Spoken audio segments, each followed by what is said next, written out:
Emotion मेरी पहली पसंद होती है। जो भी फिल्म करूं, खलनायकी के बाद उसमें इमोशन मेरी प्राथमिकता रहती है।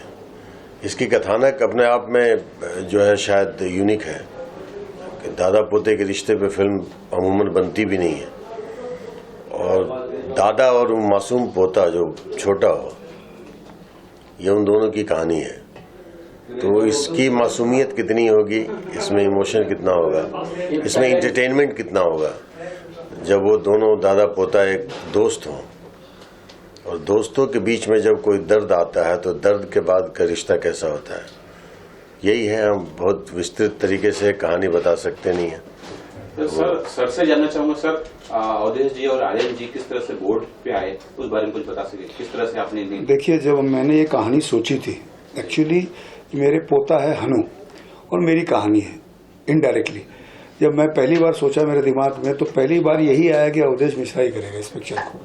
मैं पहली बार जब विचार आया तो मैं इनके पास गया, तो ये भी एक्साइटेड हो गए, और इनको लगा कहीं ये लाइव है, एक नजदीक की कहानी है, लोगों को मजा आएगा करने में, और इनको भी बहुत मजा आया। ये एक्चुअली बोलने में थोड़ी शर्माते हैं, थोड़ा सा करने में बड़ा इनका बिलीव है। और ये आए थे, ये अब मैं इनकी कहानी बता दूं। ये मेरे पास आए थे, ये अपनी कहानी सुनाई, कथानक सुना। इनके मन में उस समय विचार कुछ और था। मेरी बाबुल देखा था इन्होंने, और इनको लगा था कि इस फिल्म को मैं लिखूं, मैं बनाऊं, डायरेक्ट करूं मतलब। लेकिन जो इनके सुनाने का तरीका था और जो इनका पुराना बैकग्राउंड है सिनेमा के प्रति, जो इनका खानदानी, जो इनके दादा, इनके चाचा, इनके फादर सब लेखनी विधि से जुड़े हुए हैं, और जो एक तरीका था कि मैंने बोला ये तरीका अगर इसका 50% पे उतार देंगे तो सिनेमा बहुत बढ़िया हो जाएगा।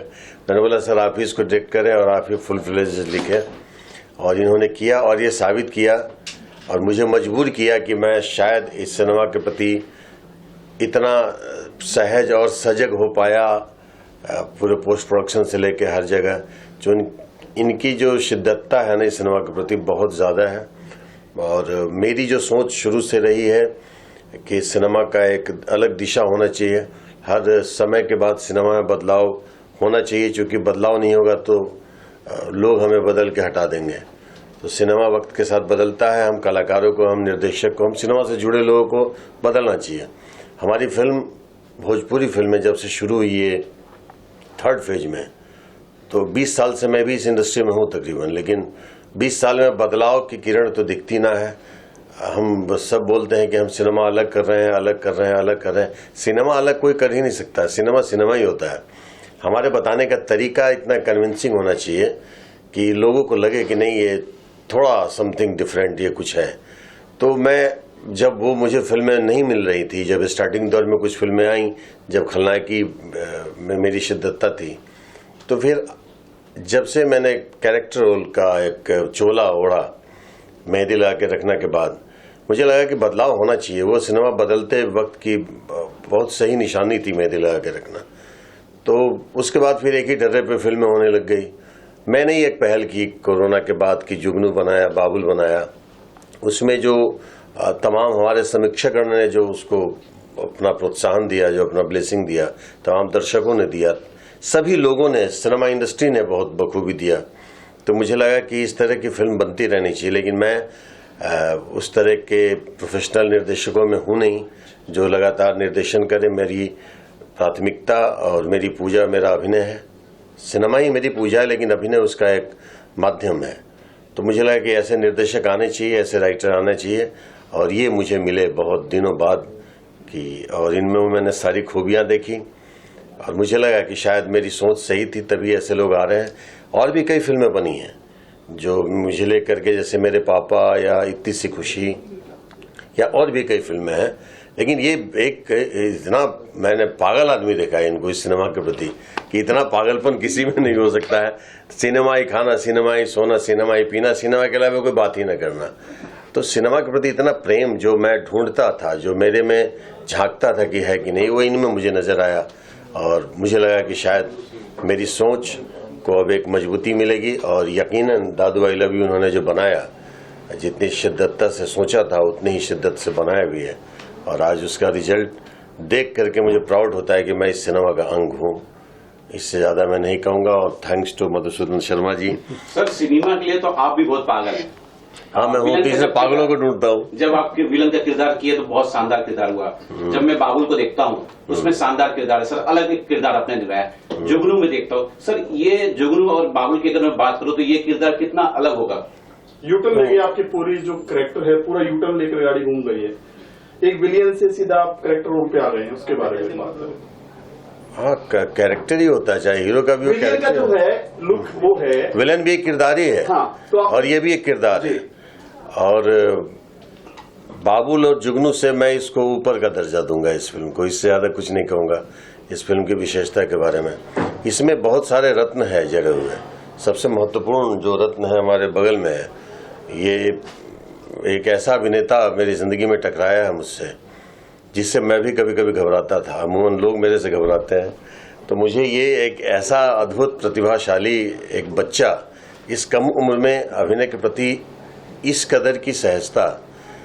मुझे अब लोग बोलते हैं कि मैं एफर्टलेस एक्टिंग पे ज़्यादा बिलीव करता हूँ, ये सत्य भी है कि जिस अभिनय में लगे कि मुझे कुछ करना पड़ रहा है वो फिर कुछ तो गलत है। तो सहजता को मैं ज़्यादा ग्रहण करता हूँ, और ये हमसे ज़्यादा सहज लड़का। और हम दोनों जो मिल गए, केमिस्ट्री बन गई। मैं डरता था कि पता नहीं कैसा परफॉर्मर होगा।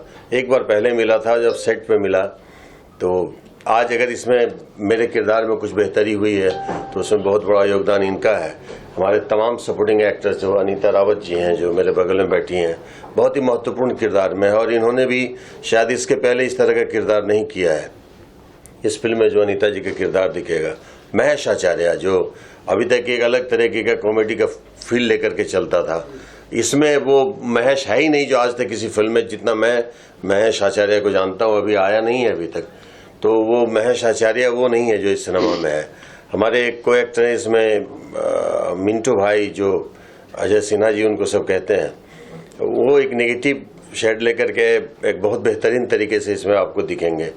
हर कलाकार, और हमारे बाजू में जो हमारे निर्देशक बैठे हुए हैं, ये भी इसमें छोटा सा एक रोल अदा किए, घबराते घबराते किए हैं। कलाकारों की बात से अगर अलग जाओ इस सिनेमा के, लेखनी, चूंकि लेखक यही हैं, निर्देशक की बात तो वो निर्देशक यही हैं, निर्माता तो वो भी यही हैं। एक बहुत महत्वपूर्ण इसमें भाग है जो है संगीत, और उस संगीत को सजाया है अमन श्लोक जी ने। और मैं शायद पहली बार उनको जान पाया कि उनके अंदर इतना डेप्थ है, इतना सोचते हैं, और लेखनी से लेकर के, म्यूजिक से लेकर के, गायकी से लेकर के, और एक संपूर्ण पैकेज जो संगीत का होता है, अब तक मेहनत कर रहे हैं। बैकग्राउंड में भी ये मेहनत कर रहे हैं, और सब नमूने, सब हीरे लोग हैं इसमें, जो भी टेक्निकल लोग हैं। कैमरामैन हमारे जग्गी पाजी थे जो बाबुल के कैमरामैन हैं। इसमें एडिटर हैं वो संतोष हड़ावरे, वो थोड़ा नाम लेने में थोड़ा अजीब सा लगता है। हमारे जो बैकग्राउंड में हैं उसमें सुरती साहब है, असलम सुरती साहब, सब लोग तराशे हुए लग रहा है मुझे। एक होता है ना कि कभी सब हुनरमंद लोग एक साथ मिल जाते हैं तो चीज़ें अच्छी बन जाती हैं।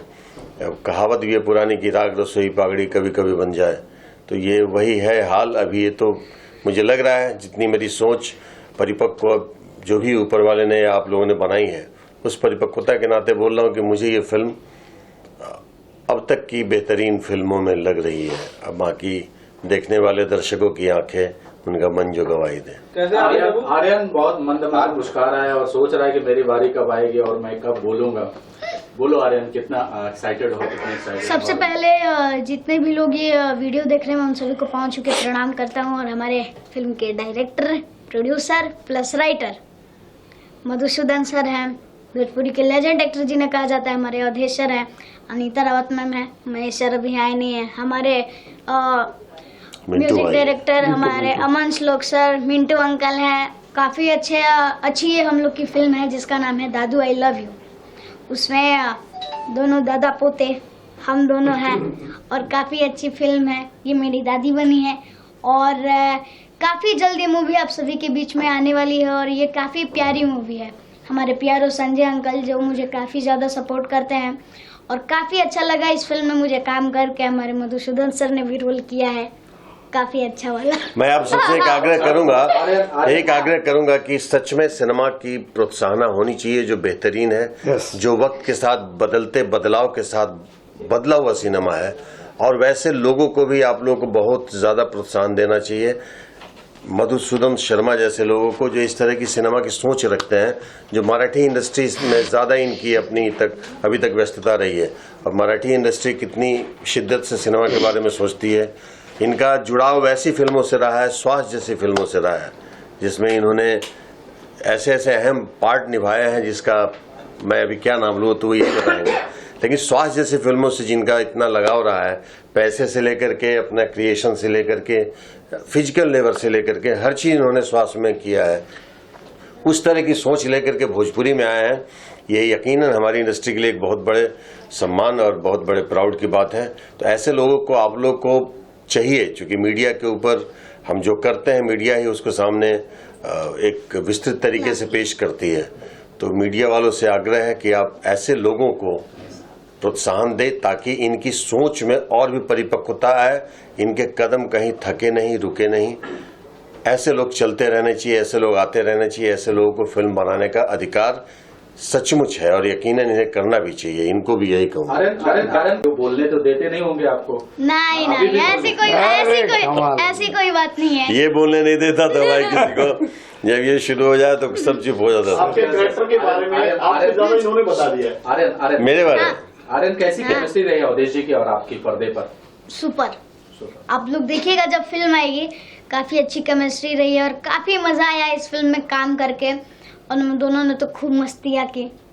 पर्दे पे भी ये मुझे ही डराता था, मुझसे कभी डरा नहीं है, ये मुझे डराता, डांटते रहता है, पूरी फिल्म में डांटते रहता है, और जब ये खामोश होता है तो फिर बहुत लाइव पिक्चर है ये इन्होंने जो किया है अवधेश जी ने। हम लोग और का अवधेश जी तो जादू है, अब इनके लिए तो बोलना बेवकूफ़ी है। बहुत बहुत शानदार रोल किया है और एफर्टलेस, ऐसा लग ही नहीं रहा कि शूटिंग हो रही है, ऐसा लग रहा है मस्ती हो रही है। और मानिए इस बात को, आपको सबको इस पिक्चर को हम लोग दिखाएंगे आपको 25 से 30 तारीख के बीच, 30 तारीख के आसपास, और आप देखिए और जेन्युइनली तारीफ करिए। डायरेक्टर साहब ये भी जानना चाहेंगे, दादू आई लव यू जो स्टोरी क्या है? नहीं, स्टोरी नहीं, वो देखने के बाद बहुत चतुर मत ये दोनों ऑन बोर्ड कैसे आया, अवधेश जी और आर्यन बाबू? देखिए, जब हमने दादू आई लव यू की कहानी कॉन्सेप्ट लिया तो मेरे दिमाग में दूसरा कोई नहीं था, अवधेश जी थे। मैं इनके पास गया, सच बात बोल रहा हूँ, इनके पास गया अवधेश जी, इनको मजा आया सुन के। फिर हम लोग सेकंड मीटिंग किए तो बोले पहले इसको लिख डालो। फिर मैं बोला सर ये आप ही करिए डायरेक्ट और आप ही लिखिए, हम लोग पीछे रहेंगे। बोले नहीं, जिस तरीके से आप नरेट कर रहे हो उसी तरीके से बनाइए, हम आपके साथ। सर आपसे ये जानना चाहेंगे कि जो कहानी है इसमें गाने किस प्रकार के, जो दादू आई लव यू है किस प्रकार के गाने होंगे और कहाँ शूट हुई है? टोटल गाने स्क्रीन पे के गाने, कहीं से डाले हुए गाने नहीं, इस कहानी के साथ वो गाने चल रहे हैं। ये पक्की बात है, इसमें कोई किंतु परंतु कार्यक्रम नहीं है। एक कहीं अचानक आके गाना नहीं गा रहा है, स्क्रीन प्ले चल रहा है, साथ गाना चल रहा है, स्क्रीन प्ले चल रहा है, गाना चल रहा है, स्क्रीन प्ले, जब स्क्रीन प्ले रोने लगा तो गाना रोने लगा, ये इसकी कहानी है। अनिता जी, काफी देर से आपका नंबर है, क्या कहना चाहूँ, हम देख रहे थे जी, किस तरह का किरदार है आपका? मेरा किरदार बहुत बहुत इंटरेस्टिंग है। जहाँ पे इसके साथ बच्चा बनना होता है वहाँ पे बच्चा बन जाती हूँ, जहाँ इसके साथ इसकी दादी बनना होता है वहाँ दादी बन जाती हूँ, जहाँ दादू की दादी बनना होता है वहाँ पे भी इसकी दादी बन जाती हूँ। तो बहुत इंटरेस्टिंग किरदार है और मुझे ऐसा लगता है कि दादा पोता जो एक हर घर में एक बच्चा जितना दादा अपने दादा से प्रेम करता है, और मुझे ऐसा लगता है कि डर वाली कोई बात नहीं है, या रिस्पेक्ट ऑब्वियसली हर घर में एक दादा अपने पोता को और पोता अपने दादा को देता ही देता है, लेकिन यहाँ एक दोस्ती है, एक भाई जैसी दोस्ती हो गई, और हंसने खेलने वाली, रोने वाली, छेड़ने वाली, डांटने वाली, वो सारी मस्तियां हैं। तो काफी लोग काफी इंजॉय करेंगे उस चीज को, और मैंने भी ये अब मैं पूरा नहीं बता सकती क्योंकि फिल्म ही ऐसी है, अगर उसे खोल दूंगी तो फिर वो सरप्राइज खत्म हो जाएगा। आर्यन पूरी टीम पे भारी है, क्या कहना चाहेंगे? 100% भारी है, ऑब्वियसली ये भारी है। इंटरवल के पहले दादा ये है, पोता मैं हूँ। इंटरवल के बाद दादा मैं होता हूँ, पोता ये रहता है। यही अंतर है कि इंटरवल के पहले मेरा पोता मेरा दादा है। मधुसूदन जी, आपने इनको सिखाया कि आपको बदले में बताते सच थे? बताऊं मैं आपको, हाँ। यहाँ किसी को कोई सिखाया नहीं गया, सबको सीन बताते अपने आप शूट हो रहा था। नहीं और दादा को ये बच्चा दारू पिला रहा है और उसके सब पोल निकाल रहा है, ये भी एक कमाल है। मतलब एक एक चीजें इसमें ना, ऐसा नहीं लगेगा अरे सिनेमा चल रहा है वहां से मार लिया, यहाँ से एक सीन उड़ा लिया, वहां से बिल्कुल नहीं, जीरो। और मैं आप लोगों को पवित्र नाते से बोल रहा हूँ, आप बताइए कि एक सीन यहाँ से मारा हुआ है, एक सिंगल सीन, एक सिंगल शॉट। मधु सर ने पूरा अपने पोते को कॉपी किया हुआ है इसके अंदर। अच्छा, ये बोलता है इनको, दादी को, तेरी आइटम आई रही, उससे पैसा लेके आया। अभी डायलॉग भी बता रहे हो। नहीं ये धीरे करके पूरा सस्पेंस खोल देंगे, इसलिए नहीं। डायरेक्टर साहब ये जानना चाहेंगे, थिएटर तक जो है पब्लिक नहीं जा रही है, आपकी क्या प्लान है, किस तरह? भाई मैं बोलता हूँ अच्छी सिनेमा बने, ओटीवी पे चले, टीवी पे चले, अपने आप लोग थिएटर में आ जाएंगे। अच्छा, थिएटर तक जाए, हम वैसा क्या सिनेमा बना रहे हैं जो थिएटर तक जाए, बताइए। आप बताइए, चलिए।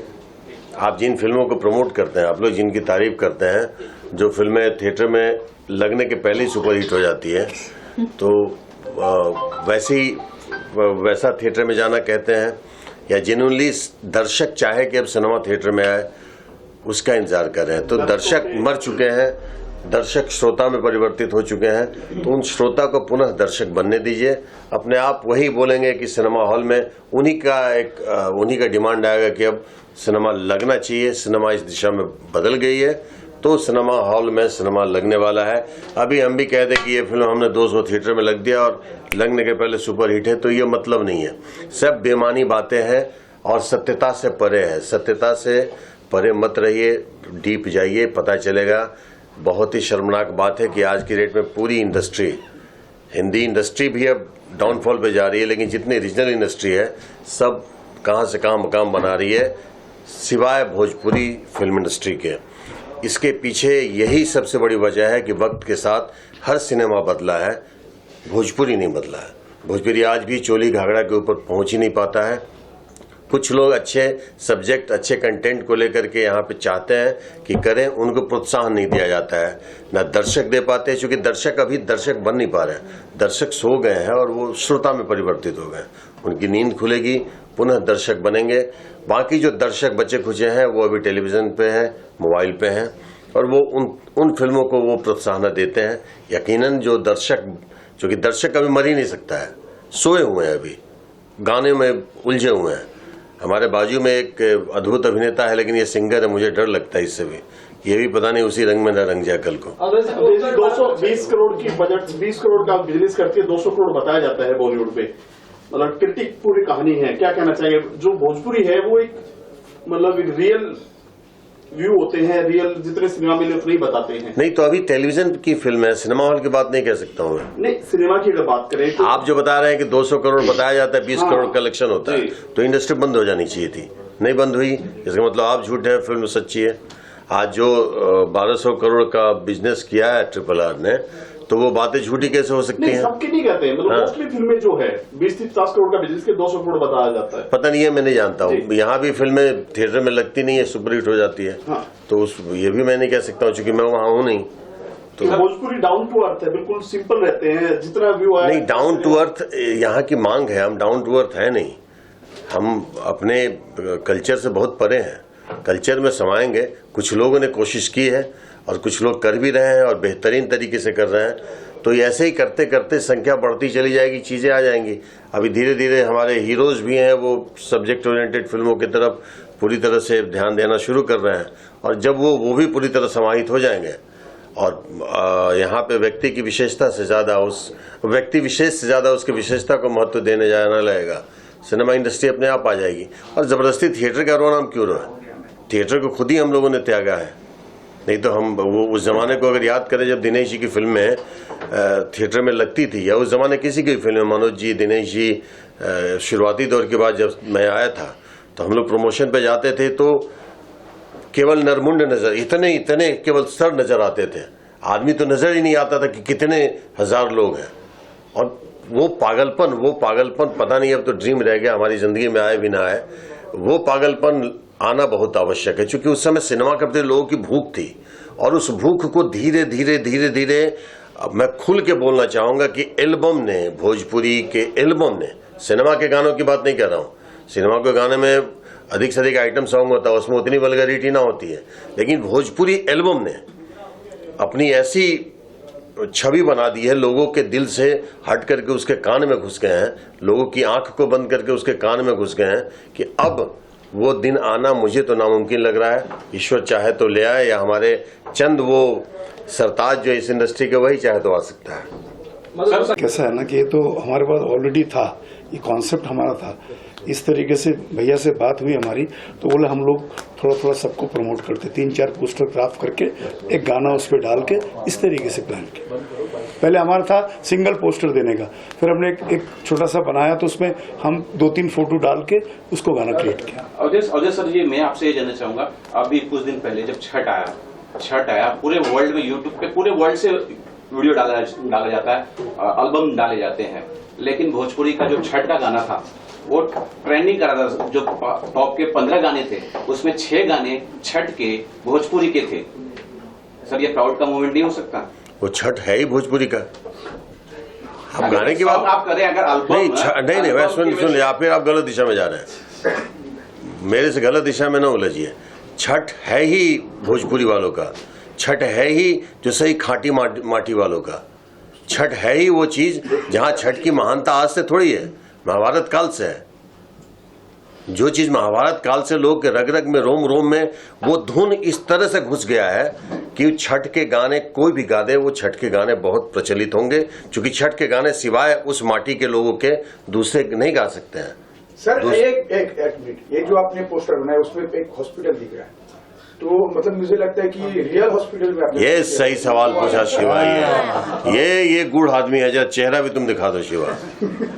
ये पूछा है, हाँ पूछो। जो शायद हिंदुस्तान में उससे बड़ा उस डिपार्टमेंट का हॉस्पिटल नहीं है कोई, इतना बड़ा भव्य वो ट्रस्ट है वो हॉस्पिटल, और उस हॉस्पिटल ने हमारी इस फिल्म में बहुत बड़ा एक योगदान दिया है, एक महत्वपूर्ण योगदान दिया है। सही क्वेश्चन किया शिवा ने। देखिए किस तरह का मतलब वो रहा कि अब अंदर मत घुसो, अंदर ना घुसो। हाँ रियल हॉस्पिटल है, इसमें जो भी जो कहानी की पृष्ठभूमि में जो एक ग्रहण लगता है, वो ग्रहण से ताल्लुकात इस हॉस्पिटल का।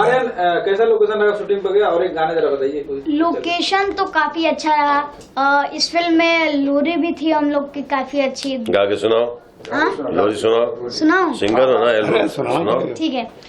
सो जा हन्नो, सो जा हन्नो, सो जा हन्नो, सो जा हन्नो।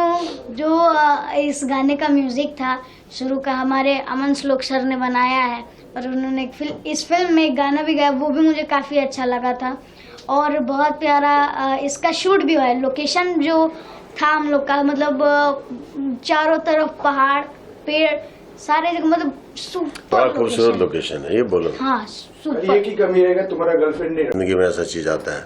और यहाँ एक चीज थोड़ी सी अलग बात यह है कि दादा पोते की जिंदगी में सिवाय दादा पोते के और कोई नहीं है परिवार का, और जो हमारे बीते दिनों की यादों से ये अपने लिए आइटम ढूंढ के लाता है, और एक ऐसा किरदार हमारे जिंदगी में शामिल होता है जो दुखी होकर के आता है, लेकिन हम लोग को केवल खुशियां ही देता है, जो हमारे इस महेश आचार्य जी ने किया है। मैं चाहूंगा कि महेश जी आ गए हैं, महेश जी आप आए यहाँ पे, इनकी किस प्रकार का होगा? जो पहले ऐसे ही होगा, कॉमेडी हंसाते रहेंगे, या फिर कुछ अलग होगा?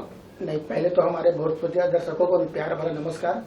और ये सिनेमा हम लोगों ने किया है, मैंने काफी फिल्में की, आप लोगों ने काफी इंटरव्यू मेरा लिया है, मगर ये सिनेमा मधु सर के दिल के बहुत करीब है। जब इन्होंने नरेट किया मुझे तो काफी भावुक हो गए कि मैं ऐसे फिल्म कर रहा हूँ, तेरा रोल ये है, ऐसा है वैसा है। अवधेश जी ने नरेट किया, बात हुई हमारी। फाइनली जब हम पहला नरेट सुने थे और जब फिल्म कंप्लीट करके आए हम लोग, तो लगा कि यार उससे ऊपर की फिल्म बन गई। और हम लोग डबिंग कर रहे हैं, हम लोग एक्टर है, डबिंग करते हैं, एक्टिंग करते हैं। एक्टिंग किया हम लोगों ने, ठीक है, वो एक अपना प्रोफेशन था, बट डबिंग करते वक्त एक इमोशन आ जाता है कि सिनेमा इतनी अच्छी बनी है, इतनी अच्छी बनी है कि अब तो आप लोग देखेंगे तब आप लोग। मधुसूदन जी के दिल के करीब है, आपके करीब नहीं है? नहीं, उनके करीब है तभी हमारे करीब। छीन लीजिए उनको। नहीं, उनसे अब छीनने का हमारा नहीं। ये डबिंग कर चुके हैं, इसलिए इनका भाव सही है, क्योंकि वो उनका ड्रीम प्रोजेक्ट था, और शायद वो सेटिस्फाइड हैं कि नहीं है, वो खुद बताएंगे कि हम लोग इस फिल्म में अगर देखा हीरो प्रधान कोई फिल्म बनाता है, मगर उन्होंने सब्जेक्ट प्रधान फिल्म बनाई है कि स्टोरी ही हीरो इस फिल्म का, जिसमें ये हम 4 कैरेक्टर जो भूमिका निभाए हम लोगों ने, आप लोग देखेंगे तब समझ में आएगा कि ये फिल्म है क्या। महेश जी आर्यन अभी इंटरव्यू दिया, बोला महेश जी के साथ काम करके अच्छा नहीं लगा, ऐसा क्यों बोला उन्होंने? नहीं, ये बोल सकता है, ये बच्चा है, आप तो बच्चे नहीं है गलती करने से बच्चा नहीं है। नहीं, बच्चा नहीं है तो बहुत बड़ा बदमाश, तुमको पता है। हम बहुत तंग जगह पे बैठे हैं। मैं चाहूंगा कि हमारे अमन श्लोक जी हैं यहाँ पे, ये भी आए हैं। अमन जी आइए। क्या है कि मैंने अमन जी के साथ पहले भी काम किया है, इनकी काफी फिल्में की है मैंने, मगर इस फिल्म में काम करके मैंने कोरियोग्राफ किया पूरे गानों को, आप देख सकते हैं, पोस्टर में होगा मेरा नाम, और बड़ा ही मजा आया। इस बार उन्होंने इतना अलग किया है, इतना अलग पोस्टर में नहीं है ना? नहीं है, और इतना इन्होंने अलग किया है ना कि हम लोग गाना करते करते कई जगहों पे भावुक हो गए हैं। दादा पोते की जो कहानी है, भावुक नहीं हो गए, लिटरली रोए रोए हैं। हैं। आप पूछिए स्टूडियो वाले, उनको बुलाए, रिकॉर्डिस्ट को, पॉली वाले को बुलाइए, रो रहे हैं रात भर बैठ के। मेरी लाइफ में और बोले हमने जिंदगी में पहली पिक्चर देखी, पॉली करते हुए रो रहे। अगर पॉली वाले हो तो बुलाइए उनको। वो मैम आइए जरा। आप देखिए, अरे मैम आइए। आप समझ सकते हैं कि इनके कितने दिल के करीब है। समझ सकते हैं कितने दिल के संग। ठीक। अनिता जी आप कुछ कहना चाहेंगे? मैं बस यही कहना चाहूंगी कि Madhu sir, all the best. Thank you. हम और लोगों ने हाईलाइट एक गाने मैंने इसमें की है, जिस गाने में अवधेश बाबा हीरो हैं, हाँ। अनीता जी हीरोइन हैं। और वो गाना तो जो बना है, और पहली बार अवधेश जी को आप हीरो के रूप में देखेंगे जो डांस करते हुए हीरोइन के साथ, ये मेरी गारंटी है। नहीं, हाँ, क्योंकि वो हमारा पोता चाहता था कि ऐसा हो। नहीं, वो मैं चाहता था। बहुत ही अच्छा गाना, और अवधेश जी बहुत ही नर्वस हो रहे थे गाने के पहले, और अनीता जी ऑलरेडी प्रोफेशनल, मतलब ये बहुत अच्छी डांस करती हैं, और वो बोलते रहे महेश ऐसा कैसे होगा, मगर फिर जब उनको नचाया तो जो नाचे हैं, आप सिनेमा में देखिएगा। पिक्चर में आपका कैरेक्टर क्या है जी? अब पिक्चर में मैं एक जो हूँ वही हूँ, कॉमेडियन। नहीं कैरेक्टर में कुछ, मगर कैरेक्टर ऐसा दादा है के कि पोता है या चाचा दादा कुछ है? हाँ, मैं कहानी नहीं बताऊंगा, कहानी मत बताइए। कहानी बता देंगे तो गड़बड़ हो जाएगा। तो ये हमारे परिवार के सदस्य हैं। हाँ, इनके परिवार के सदस्य। जय, ये भी मेरा पोता समझिए, बेटा समझिए, ये भी। और पहली बार आप भोजपुरी में चार्ली चैपलिन को देखेंगे आप, फर्स्ट टाइम वो कैरेक्टर मैंने निभाया है। Thank you sir. सर आप जो है किसी टॉप जो भोजपुरी के बड़े कलाकार है उसके साथ काम नहीं करेंगे? नहीं, वो हमारे साथ काम नहीं करते। अभी फिलहाल अभी जो फिल्म करने वाले नहीं, वो हमारे साथ काम नहीं करते हैं। और जब आप पहले ही बोले कि जो टॉप कलाकार है, तो जो टॉप होगा वो निर्णय वही लेगा ना। हम कौन होते हैं निर्णय लेने वाले? हमको तो जो बोलेगा हम करेंगे। अगर सिनेमा हमारे दिल के करीब हुआ, मुझे लगा कि करना चाहिए। एक चीज़ तो मैं हूँ, मैं थोड़ा इस मामले में उज्जड़ हूँ कि मैं हर चीज़ नहीं करना चाहता हूँ। जहाँ जो चीज़ें मुझे कन्विंसिंग नहीं लगे, नहीं करता हूँ। तो और रही बात बड़े कलाकारों की, आपने सही सवाल पहली बार पूछ लिया है। ये तय करने वाले वो लोग हैं, निर्णायक वो लोग हैं। हम तो केवल एक करता है, आदेश मिलेगा तो ऊपर वाले का तो कर लेंगे। हटाते वो हैं, हटा वो सकते हैं, हम नहीं। हम तो केवल एक कलाकार हैं। वो रचयिता हैं, जो रचनाकार होते हैं, वो शब्द मिटा सकते हैं। हटा हम एक छोटा सा शब्द है, तो हमसे ये पूछना गलत है। आप उन कलाकारों से कभी पूछिए, बड़े कलाकारों से, मतलब बड़े कलाकारों से। अवधेश जी आपकी छवि खराब हो चुकी है विलन का रोल करते करते, कि छवि को बनाने के लिए नए भूमिका में एंटर किए हैं? लॉकडाउन के पहले से ही आप एज ए विलन फिल्में नहीं कर रहे हैं। अब दोष कोई दे किसे, निर्दोष शब्द दिखने लगे। मतलब आपकी छवि वाकई में बहुत ज्यादा खराब हो गई है क्या? नहीं, क्या है ना, ये मेरी आंतरिक बात है, आपने पूछ लिया सर। हम विलेन जो करते थे, अगर हम बाहर जाते थे तो भीड़ देखने के लिए भीड़ आती थी, लेकिन वो एक डिस्टेंस बना करके रहती थी, अपने में ही धक्कम धुक्की होता था। और मेरे पे चप्पल भी चलाए गए, महिलाओं ने चप्पल भी चलाया। तो एक कलाकार के लिए वो पुरस्कार होता है, लेकिन एक व्यक्ति विशेष के लिए थोड़ा बहुत एक अपमान होता है। तो मैंने वक्त ने ऐसा करवट लिया कि फिर मेहंदी लगा के रखना करने की नौबत आई, और सोचा कि एक ही तरह के किरदार करते करते आईना देखता था तो शर्म आती थी कि मैं वही हूँ इतना घटिया दिखने वाला। तो फिर आईना में अपनी छवि बदलने की कोशिश की, चरित्र अभिनेता बना, और धीरे धीरे उस चरित्र अभिनेता को ही लोगों ने सेंट्रल कैरेक्टर बना दिया। मैंने कुछ नहीं किया, मैंने मेरे लिए केवल अपनी ज़िंदगी में, वो भी मेरे लिए नहीं, हम कलाकारों के लिए, सिनेमा में मैं बदलाव के लिए जुगनू और बाबुल बनाया। और ईश्वर ने ऐसे ऐसे अवतरित पुरुष दे दिए हैं, अब बनाते रहेंगे। हमारे बहुत सारे संजीदा निर्देशक हैं अभी जो इस तरह के कथानक पे फिल्म बना रहे हैं। अभी बॉबी सिंह जी ने भी बनाया, मेरे पापा नीरज रणधीर ने बनाई इतनी सी खुशी। तो ऐसे लोगों को तो सैल्यूट करूंगा कि बिलीव कर रहे हैं, और सबसे ज्यादा अब व्यावसायिक स्तर पे चैनल बिलीव कर रही है। ये तभी कोई बना ही नहीं सकता है जब चैनल न बनाए। चैनल पैसा ही नहीं देगा, चूंकि चैनल ही एक माध्यम है। अब म्यूजिक कंपनी वर्ल्ड वाइड हो चाहे ऐसी फिल्म हो इस तरह की, तो ये लोग बहुत प्रोत्साहन दे रहे हैं, चीजें बन रही है, नहीं तो नहीं बनती। Thank you sir. इवेंट को कवरेज करने जितने सभी मीडिया कर्मी भाई, संजय भूषण पटियाला जी हमारे अजीज दोस्त, और आदरणीय अवधेश जी, आदरणीय हो गए, मधुसूदन जी, काजल जी, अनीता जी, आर्यन, हमारे कोरियोग्राफर, सबका मैं हार्दिक स्वागत करता हूं। और मुझे बहुत आज गर्व की अनुभूति हो रही है, बहुत प्राउड फील कर रहा हूं कि इस फिल्म को बहुत बेहतरीन तरीके से फिल्म बनी है। हम संगीतकारों की इच्छा होती है कि जितने तरीके मेहनत से हम कोई गीत तैयार करते हैं तो उसी तरीके से उसका फिल्मांकन हो। तो मुझे आज बड़ा अच्छा लग रहा है और बहुत अच्छी फिल्म बनी है। मतलब जितनी तारीफ की जाए उतनी कम है। अच्छा सर, मैं उसमें अकेले किसी एक का दायित्व नहीं है। अगर कोसा जाता है तो निश्चित रूप से उसको कुछ अपने अंदर उसको रेक्टिफाई करना चाहिए था, सुधार करना चाहिए। मिलजुल के हमको कोसे नहीं, अकेले वो जिम्मेदार नहीं होता। मैं अगर कहूँ कोई संगीतकार अपनी जबरदस्ती हम किसी को थोप दें कि ये गाना ही आपको शूट करना है, ऐसा नहीं होता। वो उसमें निर्देशक और प्रोड्यूसर भी उसमें इन्वॉल्व होते हैं। मैंने तो कोई बस केवल निर्देशक प्रोड्यूसर होते हैं, ये सब लोग नहीं होता है। सब लोगों का मिला जुला इसमें सबका दायित्व। चलिए, दादू आई लव यू कर बताइए किस तरह के गाने हैं, कितने गाने हैं आपके? दादू आई लव यू मतलब ऐसा कह सकते हैं कि भोजपुरी की पहली फिल्म अब मैंने शुरू की है, ऐसा मुझे लगता है। इस फिल्म के बाद लगभग 150 फिल्मों में मैंने संगीत दिया है। हिंदी की बहुत सारी फिल्में, नेटफ्लिक्स है, बहुत सारे के लिए काम किया। मगर इस फिल्म को करने के बाद जो मतलब संतुष्टि हुई है, मुझे लगता है कि नेचुरली ये पहली फिल्म, इसको काउंट करना चाहिए मेरी। और निश्चित रूप से अवधेश जी, हमारे मधुसूदन जी और सब लोगों का पूरा कॉपरेशन रहा है। मैं कहूँ कि मैंने बहुत अकेले ये काम किया, अच्छा संगीत बनाया, अलग बेहतरीन संगीत बनाया। तो इसका क्रेडिट सिर्फ मुझे नहीं, हमारी टीम को है। सब लोगों ने बैठ के और लगभग 3 महीने से हम लोग इस पे वर्कआउट कर रहे थे। निश्चित रूप से मुझे लगता है कि संगीत अच्छा बेहतर संगीत बनाने के लिए पूरी टीम को बैठ के बहुत सारा डिस्कस और सबका मतलब जो आउटपुट है उसके हिसाब से ये बनना चाहिए कि संगीत। निश्चित रूप बहुत मेहनत करने की जरूरत है। आप बोला ऐसा पागल आदमी तो मैंने देखा ही नहीं, रात को 1:45 बजे एक्टर को सुना रहा गाना सुनो। तो ये बहुत मेहनत हुई है सर इसके पीछे। और अमन जी का तो जादू है सर। ये आदमी अभी कम बोल रहा है बात, हम भी नहीं बोल सकते ज्यादा, लेकिन सचमुच गाने अच्छे बने, बहुत प्यारे गाने। ने मना किया नहीं बोलने के लिए? बोला नहीं है, लेकिन अभी समझा को बोले स्टोरी मत सुनाओ, तुम नए हो, जरा अंडर में रहो, आवेश में आवेश में मत कहाँ के रहने वाले हैं? मैं रहने वाला हूँ मुजफ्फरपुर मेरठ का।